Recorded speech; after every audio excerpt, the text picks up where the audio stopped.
Okay. Yeah! Okay, amazing.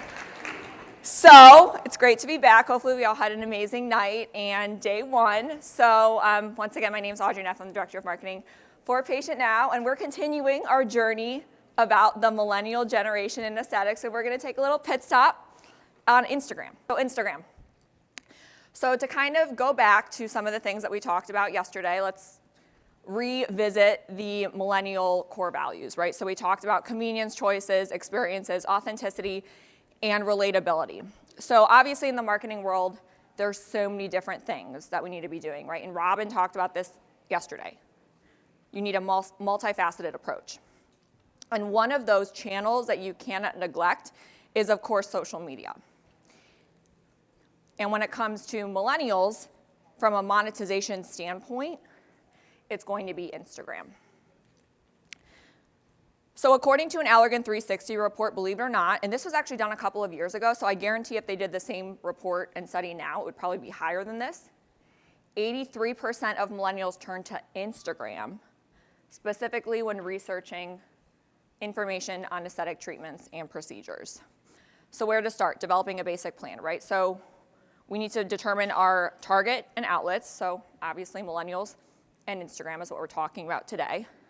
What are we trying to achieve, right? What are the business goals we're actually trying to achieve with our Instagram strategy? What are we going to post? How often? What times a day? Things like that. Who's going to be responsible for content and execution? I feel like this is honestly, and it was interesting actually, a couple of weeks ago, I was asked by someone, what do you think is the biggest challenge or something that you run into with aesthetic and med spa entrepreneurs and things like that? And it's a deficiency of execution because the knowledge is there. We all consume a lot of the knowledge.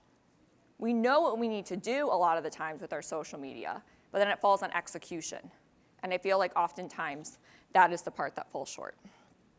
Okay, so posting tips 101, key is consistency and frequency. You have to actually do it, right? You can't do it for a month, you can't do it for 2 months and then stop. It needs to be consistent and frequent.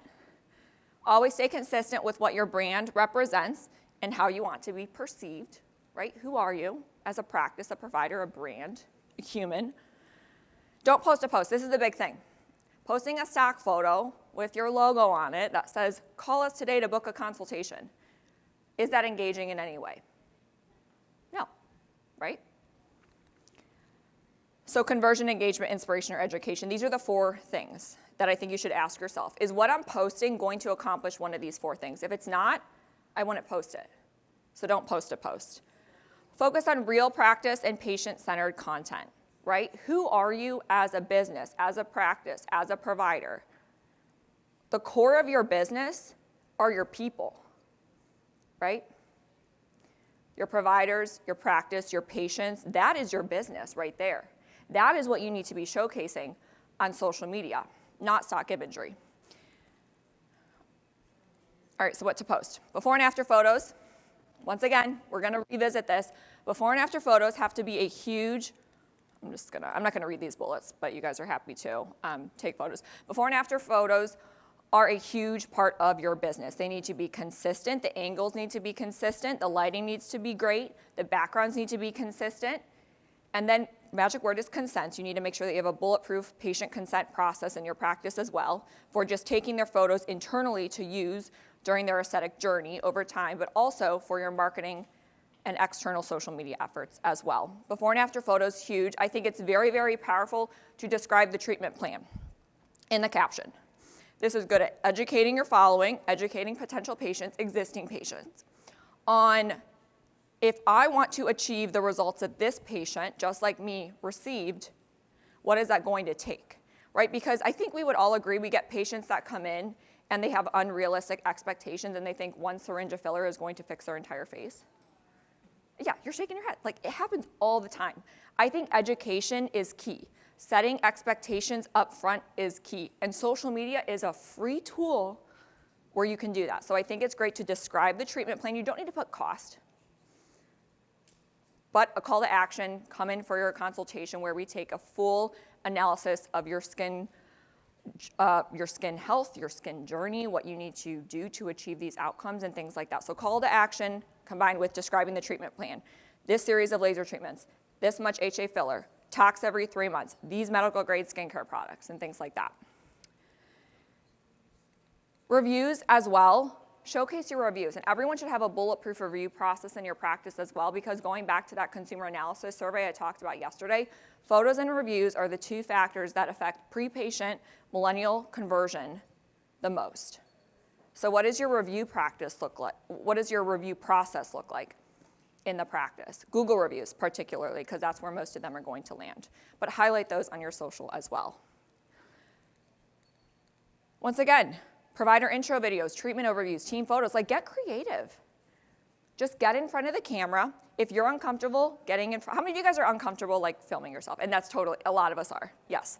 Okay, 2 pieces of advice for you guys, or 2 options and roads you can go down. One is you power through the uncomfortable situation, because the more times you do things, the more comfortable they become, as is anything in life, right? Or you delegate it to someone else in your practice that likes being in front of the camera, right? We probably have a lot of people in our practice, they might not be the core provider, but they love being in front of a camera. We can utilize that, right? Skin, perhaps it's like your retail skincare and products, provider Amy's favorite go-to nighttime routine of skincare. Patient videos of treatments with consent, right? We can't ever forget that. Of their journey in aesthetic medicine, testimonials, things like that. I have a lot of clients I work with, and they actually have a dedicated room in their practice now where they just film it for content. So they bring patients back that are super excited. And the cool thing about millennials, by the way, is they're a little bit easier to entice to get in front of a camera and share their story, right? Because we grew up in this world of technology. So not only is the millennial generation very influential, and it's a generation we need to focus on, but there's some other things that we can tap into with them because they like sharing their experiences. They love social media. So things like that. Humor. Okay, who likes to laugh? Yes, we all love to laugh. It looks like nobody likes to laugh though, so who likes to laugh? I'm a goof, so okay, cool. We all love to laugh. Laughing is the best medicine in the entire world, right? Incorporate humor in your social media strategy, reels and things like that. Like, just have fun with it. It doesn't need to be so, now should we be ethical and professional? Yes, but it doesn't need to be so professional all the time, right?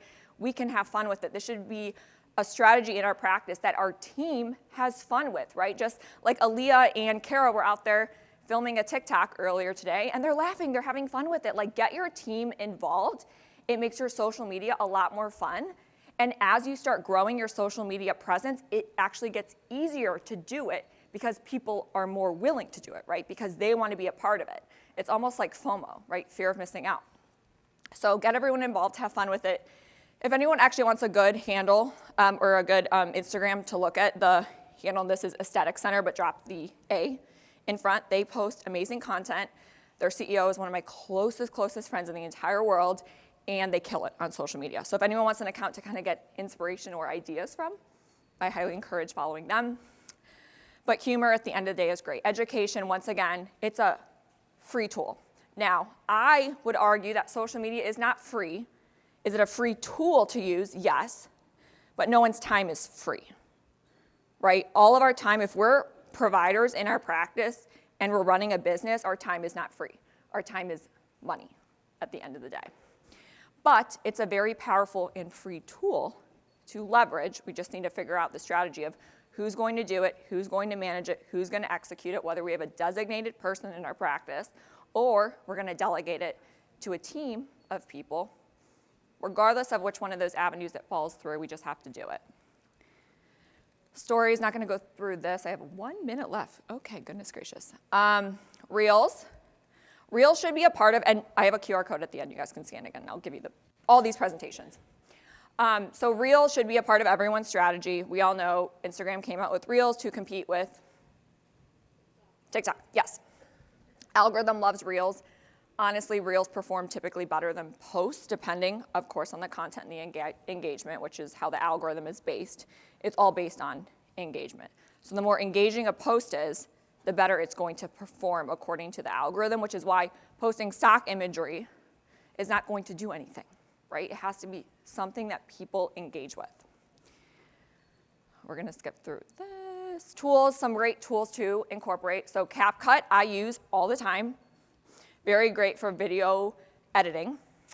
Splice you can speed up or slow down, but you can also do that within the Instagram app now while you're filming a reel.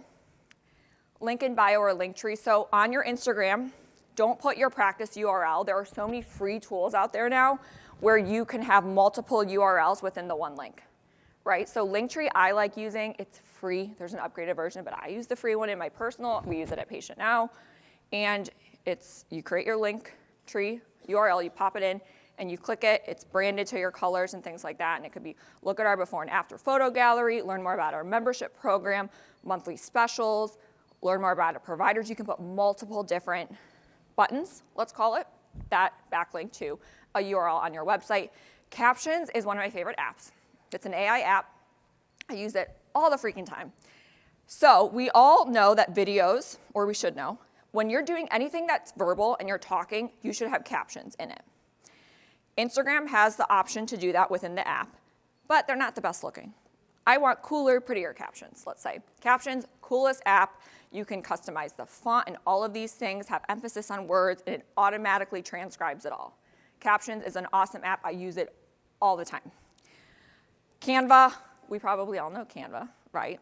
And for those of you guys who are RX Photo users, or have not used RX Photo, which is our before and after photo app, we have a direct integration with Canva, so you can push your before and after photos directly into an enterprise Canva account of patients who gave consent, of course. Canva's awesome. I live and breathe Canva. RX Photo, I'm biased, but it's the coolest. We have a lot of RX Photo users here, right? I've run into a lot of you guys. Very awesome app for before and after photo taking, and just standardizes the entire process, which needs to be a part of your social media. Am I over time? Okay, all right, well, it looks like we're ending here soon. All right, who should manage your social media? Do it in-house, okay, to wind it down. Don't hire a third party unless they're gonna actually be coming into your practice and doing it, or getting content from inside the walls of your practice, of course. And at the end of the day, what is the most important part of a successful social media strategy? What do you guys think it is? Have fun. Oh, I love that. That's a great way to end it. It is you, but we're gonna add you and having fun at the same time. So it's your leadership if you're the one responsible for growth, of course, right? It all trickles down from the top. Priorities, people, processes, and tools, takes initiative, strategy, time, resources, commitment to growth, which is applicable to everything in life and business, and accountability and management. And you can't get different results by doing things the same way, right? So if you want something to change, if you want something to get better, you have to actually go do the work. Hope is not a strategy. So thank you guys once again very much.